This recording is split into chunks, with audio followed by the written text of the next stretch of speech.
If you've struggled all your life trying to make money, trying to manage money, trying to build wealth, trying to create generational wealth for yourself and your lineage, then this message is for you. Because the truth about money is uncomfortable. And uncomfortable truths are rarely discussed in polite society. Most people are told a simple story about money. They are told that if they work hard, stay honest, and keep pushing, things will eventually work out. But if that story were completely true, millions of hard-working people would not still be struggling. The man who wakes up at 5 a.m. every day would already be wealthy. The woman working 2 jobs to feed her children would already have financial security. But reality tells a different story. The truth is this: hard work alone has never been the system that creates wealth. Hard work creates survival. Wealth is created by understanding systems, leverage, ownership, and time. And the tragic part is that many people go through their entire lives without ever learning this. Not because they are unintelligent, not because they are lazy, but because they were never taught the rules of the game. Most people are born into a world where the financial system already exists, but nobody explains the structure of that system. You are simply placed inside it and told to figure it out. And so people spend decades doing what they were told. Work hard, save money, be responsible. But somehow, after 20 or 30 years of effort, they still feel like they are running in place. That feeling is not an accident.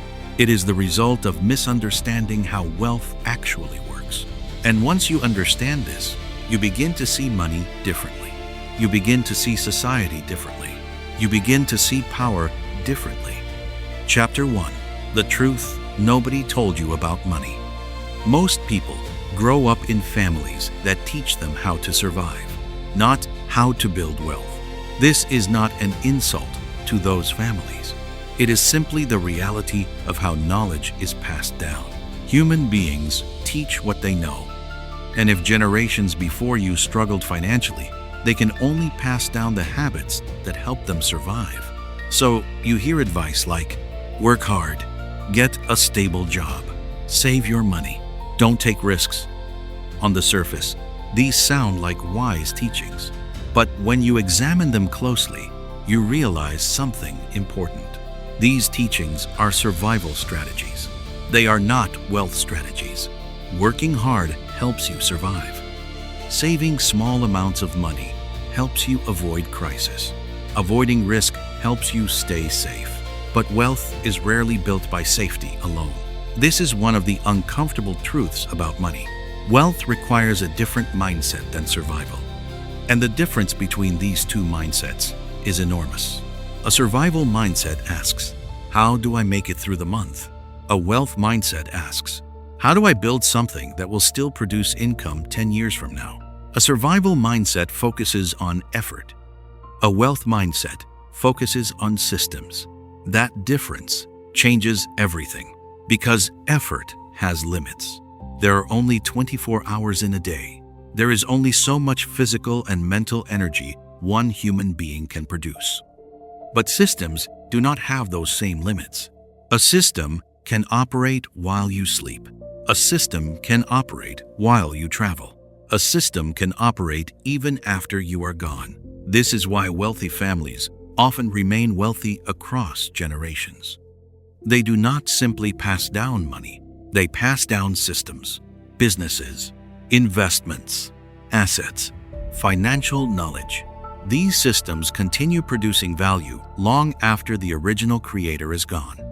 Meanwhile, families without access to these systems start from zero every generation. Each generation must struggle again. Each generation must rebuild again. Each generation must figure things out again. This is one of the most powerful forces that shape economic inequality. Not intelligence, not morality, but access to knowledge about systems. And once you understand this, a difficult realization begins to form. The world does not reward effort equally. It rewards position within systems as well. Chapter 2: Why hardworking people still stay broke. This chapter may challenge what many people believe. Because society likes to promote a comforting narrative. That narrative says, if you work hard enough, success will eventually come. But if that statement were universally true, poverty would not exist among hardworking people, and yet it does. So we must ask a difficult question. Why do millions of hardworking individuals remain financially trapped? The answer lies in 4 invisible traps. As well, the income trap.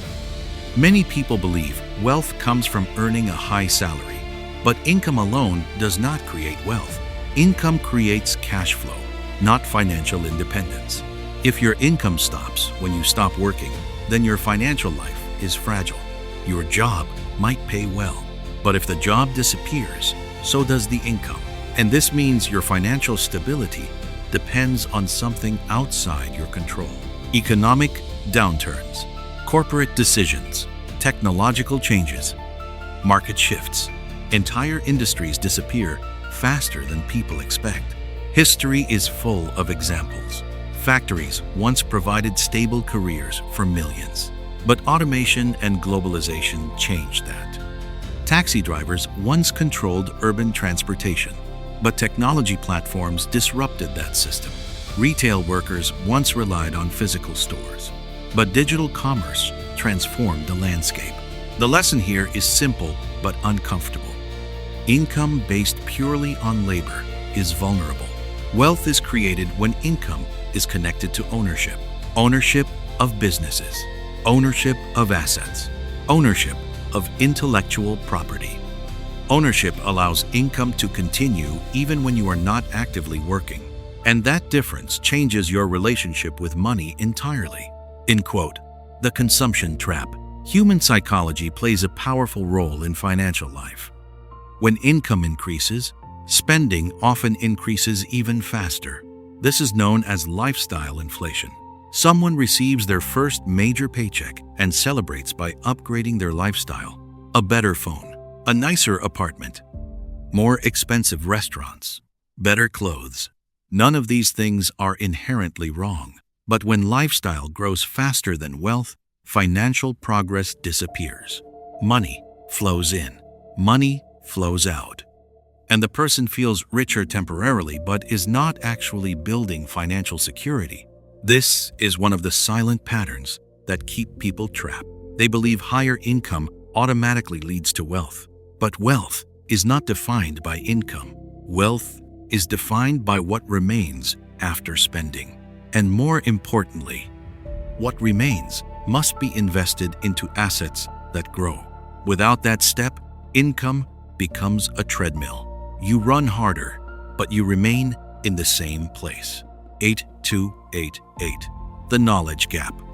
Another uncomfortable truth is that most education systems do not teach financial literacy.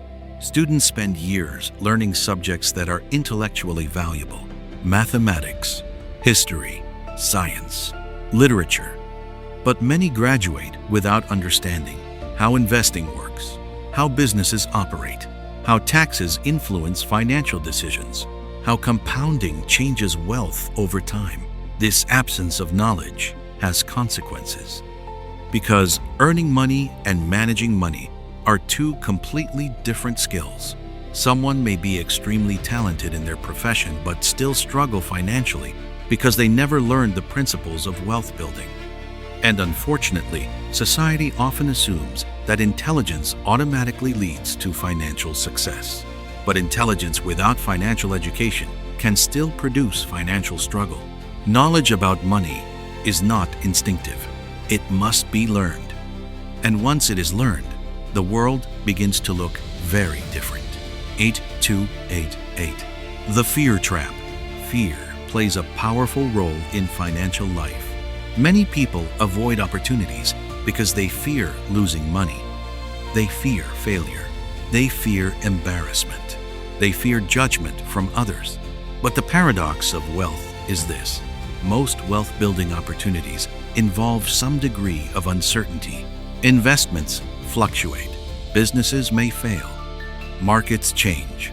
And yet those who build wealth learn how to take calculated risks. Not reckless risks. Not blind gambling, but Informed, strategic risks. They understand that avoiding all risk often guarantees stagnation. Safety can become a cage. Chapter 3. The 5 Pillars of Financial Power. At some point in life, every thinking person arrives at the same realization. Money is not random. It follows patterns. Patterns that repeat across countries, across decades, across entire civilizations. 1. And once you begin to notice these patterns, something strange happens. You stop asking why some people are rich, and you start asking a far more interesting question. Why do so many people remain poor even when they are hardworking and intelligent? The answer is not luck. The answer is structure. Wealth tends to follow 5 invisible pillars. Ignore them, and money will always feel unstable. Understand them, and the entire financial world begins to make sense. Pillar 1. Income expansion. Most people are taught a dangerous financial idea. They are told that if they simply save money, they will eventually become wealthy. This sounds reasonable, but it hides a fundamental problem. You cannot build massive wealth from extremely small income. You can manage poverty wisely, but you cannot invest your way out of it quickly. This is one of the harsh truths about economics. Income sets the speed of your financial progress. If someone earns $300 a month, even perfect discipline will only produce slow movement. But if someone earns $5,000 a month and applies the same discipline, the trajectory changes completely. This is why the first pillar is income expansion, not just working harder, but increasing your economic value. Ask yourself a simple question. What problem do you solve in the marketplace? The bigger the problem you solve, the more money flows toward you. This is why surgeons earn more than clerks, why engineers earn more than receptionists, why entrepreneurs sometimes earn more than entire departments. Money moves toward value creation, and the modern world has created new ways to create value. The internet has erased geographic limitations. A person in a small room can now reach a global audience. They can teach, they can sell, they can create, they can build digital systems that never existed 20 years ago. This means the economic game has changed, but most people are still playing by old rules. Pillar 2. Financial discipline. If income expansion is the engine, discipline is the steering wheel. Without discipline, money behaves like water poured into a basket. It disappears. This is where psychology becomes dangerous.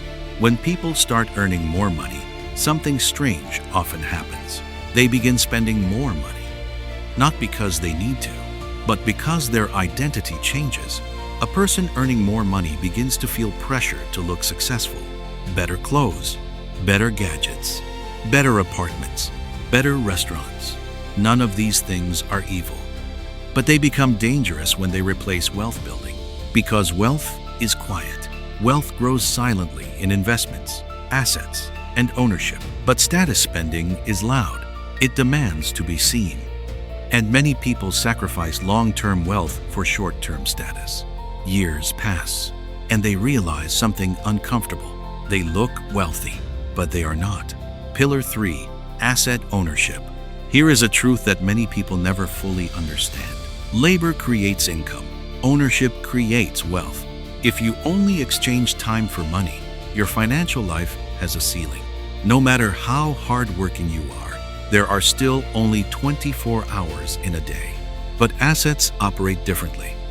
Assets work even when you stop working. Businesses produce profit. Investments grow. Intellectual property generates royalties. Digital products sell automatically. Assets create a powerful phenomenon. They separate income from time.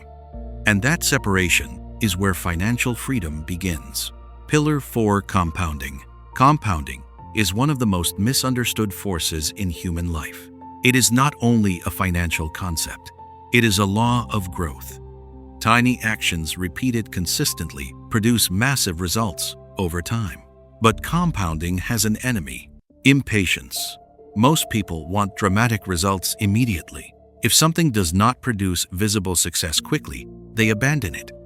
But compounding rewards those who stay consistent long enough. This applies not only to money, but also to skills, relationships, reputation, and knowledge. Small improvements, repeated for years, eventually become unstoppable momentum. Pillar 5. Long-term thinking. The final pillar is perhaps the most difficult. Long-term thinking. Modern society is designed to destroy long-term thinking. Everything around us encourages immediate gratification, instant entertainment, instant shopping, instant opinions, instant reactions. But wealth does not operate on instant timelines. Wealth is built slowly, quietly, often invisibly. And those who understand this develop a different mindset. They stop asking, "How much money can I make this month?" Instead, they ask, "What am I building that will still exist 10 years from now?" That single question separates builders from consumers. The system was never designed for everyone to be rich. Here is an uncomfortable philosophical question. If everyone became wealthy tomorrow, who would still perform the ordinary jobs that keep society functioning? Who would drive the buses? Who would clean the streets? Who would operate the factories? Economic systems require layers of participation. And because of this, the system quietly rewards a small percentage of strategic thinkers while the majority remain workers. This is not a conspiracy. It is structural reality. Society functions because different people occupy different roles. But once you understand this, you realize something powerful. Nobody is going to hand you the knowledge required to escape your financial layer. You must seek it deliberately. Hard work alone is a beautiful lie. Society praises hard work, and hard work is honorable. But hard work alone does not guarantee wealth. If that were true, construction workers would be millionaires. Farm laborers would dominate financial markets, and janitors would own skyscrapers. Hard work creates dignity, but wealth is created through leverage. Leverage means using systems, capital, technology, or people to multiply results. And this is the uncomfortable truth. The world rewards leveraged effort far more than raw effort. Poverty is sometimes a knowledge problem. This statement makes many people uncomfortable because poverty is often discussed only in terms of injustice. And injustice certainly exists, but another factor exists alongside it: knowledge. If someone never learns about investing, never learns about ownership, never learns about financial systems, then even large amounts of income may disappear. Knowledge changes financial behavior, and financial behavior shapes long-term outcomes. The education system teaches stability, not wealth. Traditional education prepares people to become reliable workers. It teaches discipline, structure, compliance, but very rarely does it teach wealth strategy. Why? Because the system was designed during the industrial era. Its goal was to produce competent employees, not independent wealth builders. This does not make education useless, but it does mean something important. If you want financial independence, you must learn many things outside the classroom. The biggest financial battle is psychological. Most financial struggles are not mathematical. They are psychological. Fear of failure, fear of judgment, fear of risk, fear of looking foolish. These fears quietly influence decisions for decades. Opportunities appear, but fear whispers, "Maybe this will not work." So people remain in familiar routines, even when those routines produce frustration. Breaking financial limitations often requires confronting something deeper than money. It requires confronting your own fears. Chapter 4. Generational Wealth. When people talk about generational wealth, they often imagine large inheritances. But true generational wealth is not just money, it is knowledge. A child raised in a financially aware environment learns things early. They learn how businesses work. They learn how investments grow. They learn how to evaluate opportunities. By the time they reach adulthood, they are already thinking strategically. Meanwhile, someone raised without this exposure must learn everything from scratch. And this delay matters, because time is the most powerful financial asset in existence. The earlier someone understands wealth systems, the more powerful compounding becomes. Chapter 5. What you must start doing today. Philosophy is useless if it does not lead to action. So here are 5 practical shifts. Increase your earning capacity. Control unnecessary spending. Invest consistently. Build something you own. And think in decades, not months. If you do these 5 things consistently, your financial trajectory will change. Not instantly, but inevitably. If your parents never taught you these things, that is not your fault. Most people were never taught.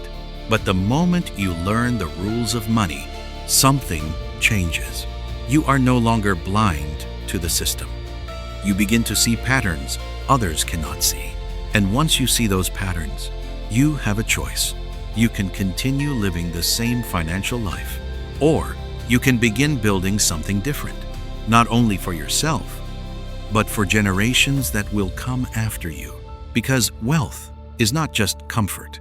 Wealth is freedom. And freedom, when built wisely, echoes through bloodlines.